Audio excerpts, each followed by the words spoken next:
Let's take a look at the service contract options in K9. Service contract is essentially recurring billing with a voucher behind it, so you have some tracking on why you're charging the customer. So if you look on CRM, customer services, service contract, you'll see the service contract form.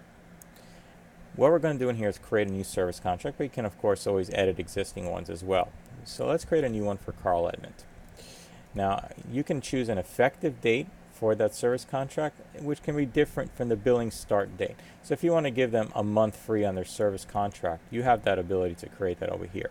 Now the end date is optional. You can have an open-ended service contract. In this case, let's go ahead and close this out at the end of April of next year. Now of course you need an item in that service contract. Now you see our items over here on the list. It's not my full catalog, it's my service items on here. Okay, remember, you're servicing them, you're giving them a service for their money. You're not sending them products. This is different than sending up a recurring monthly shipment, let's say. So in this case, I'm going to charge them for, let's say, for labor. We'll keep it simple over here. And let's say, 1 unit of labor, whatever it is, at $500. Okay, we can break it down however we'd like. So there we go. We create that item in there. And I'm going to go ahead and change the status over here to active. So now what this has done is created a service contract for this customer. Hasn't charged them yet, hasn't invoiced them yet. Those are distinctly separate processes. Now we can go ahead and create an action over here, change end date, and you can go ahead and create invoices based on it as well in the invoice form. But we want to batch this process, and we're going to create several of these, and we're going to batch them every month. So we're going to go back into customer service, service contracts, and you have this process service contract option.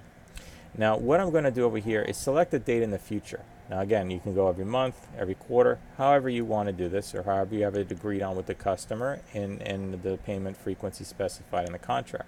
I'm going to choose a date in the future and hit generate installments. Now again, this is our demo environment, so we have a lot of data in here, so that's why we haven't followed up with these service contracts. But this is basically what I need to process right now.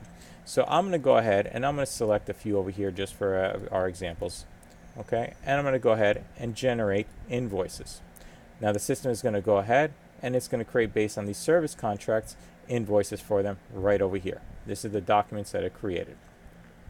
Okay, so now we go into the batch processing, which you can see in a separate video, but essentially it's accounts receivable, and you have your batch invoice posting. So the invoice was created, this batch invoice posting, here are the ones based on the service contracts and maybe something extra. I'm going to select those. I'm going to post the invoices, and if everything is fine, it'll post them and we're done. In this case, it didn't post it. Something is holding it back. Then again, it's a very old transaction that may have just been in a closed period. And once you have those payments in there, again, going into batching the receipts in a separate video, you'll see where you can charge their credit card in mass. So this whole process takes a few minutes.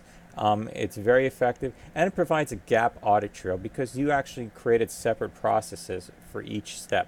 So you're fully covered, and it's a very simple process to use.